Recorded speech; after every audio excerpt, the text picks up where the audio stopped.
দুজনের বয়সই ছাড়িয়েছে ৮০-র ঘর। জীবন সায়গ্নে এসে আর নতুন করে শুরু করার সুযোগ নেই। এ বয়সে সন্তানরা যখন হয়ে ওঠে পরম নির্ভরতা, তখন এই বৃদ্ধ দম্পতির সাথে তাদের সন্তানই করল জীবনের সবচেয়ে বড় অন্যায়।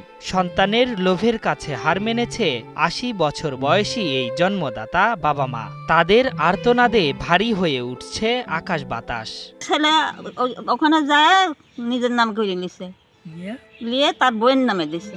গাইবান্ধার সাদুল্লাপুর উপজেলার বয়স্ক দম্পতি আব্দুর রহমান ও রহিমা বেগম। বয়সের ভারে নুয়ে পড়া রহমান চলেন লাঠিতে ভর দিয়ে, তার প্রিয়তমা স্ত্রী চলেন হুইল চেয়ারে। এই বয়সে এসে ভালো চিকিৎসা তো দূরের কথা, তাদের ভরণ পোষণের দায়িত্ব নেওয়ার যেন কেউ নেই।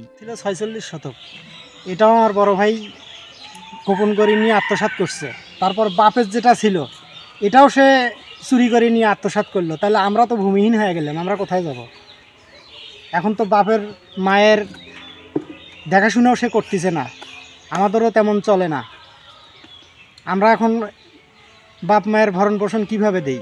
অথচ এমন তো হওয়ার কথা ছিল না। পরিবারের বড় সন্তান আব্দুর রহিম বাবা মার ভরণ পোষণের দায়িত্ব নিয়েছিলেন। বিনিময়ে বাবার ২৮ শতক জমি আর গচ্ছিত ৫ লাখ টাকা হাতিয়ে নেয় পাষণ্ড সন্তান। সেই টাকায় বানিয়েছেন পাকা বাড়ি, স্ত্রী সন্তানকে নিয়ে থাকেন ঢাকায়। কিন্তু একটি বারের জন্যও নেন না গর্ভধারিণী মা আর জন্মদাতা বাবার খোঁজ।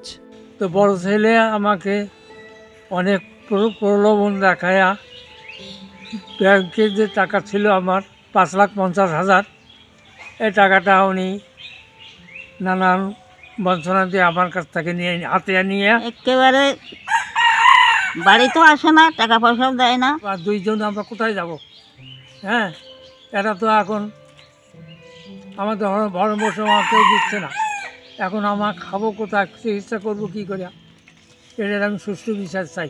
বৃদ্ধ বাবা মাকে ঠকিয়ে ঢাকায় আয়েশের জীবন কাটাচ্ছেন রহিম। তার এমন অমানবিক কাজের দৃষ্টান্তমূলক বিচার চান পরিবারের সদস্যরা। বরাম্মা যেগুলো বললো এগুলো তো সঠিক, এগুলো সুষ্ঠু বিচার চাই। এখন বেটার এখন কর্তব্য, যেহেতু আমার দিছে বাপে, এখন বাপের যে ভরণ পোষণ, বাপ যতদিন বাঁচি আছে, এখন মা যতদিন বাঁচি আছে, ততদিন মার দেখাশোনার সব দায়িত্ব আমার।